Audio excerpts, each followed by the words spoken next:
Finals అడుగుపెట్టారు. ఇక ఇంట్రెస్టింగ్గా లీగ్ ఫేజ్లో టాప్ 2 టీమ్స్ ఏవైతే ఉన్నాయో వాళ్లే ఫైనల్స్కి వచ్చారు. అండ్ ఫస్ట్ ప్లేస్ ఉన్న టీమ్స్ 5 సార్లు గెలిచారు ఇప్పటిదాకా. రెండో ప్లేస్ ఉన్న టీమ్స్ 8 సార్లు గెలిచారు. సరే 3-4 ఇప్పుడు లేరు, ఎలాగో వాళ్ళు బయటికి వెళ్ళిపోయారు. అంటే న్యూమరాలజీ నమ్మాలి అనుకుంటే సెకండ్ ప్లేస్ వాళ్ళు చాలా హ్యాపీగా ఫీల్ అవుతారు సార్. డెఫినెట్లీ. అండ్ అదే లాస్ట్ 7 మ్యాచెస్ నుంచి 7 ఇయర్స్ నుంచి చూస్తే ఎవరైతే క్వాలిఫైర్ 1 గెలిచారో వాళ్ళే ఐపీఎల్ కూడా గెలుస్తున్నారు.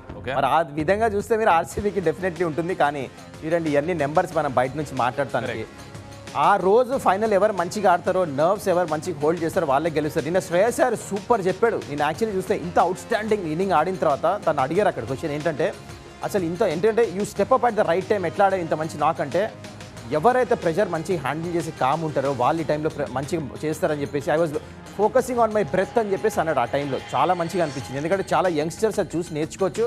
బహుశా ఆ బ్రెత్ మీద ఎవరు హోల్డ్ పెడతారో ఈ ఫైనల్ వాళ్ళు గెలుస్తారేమో.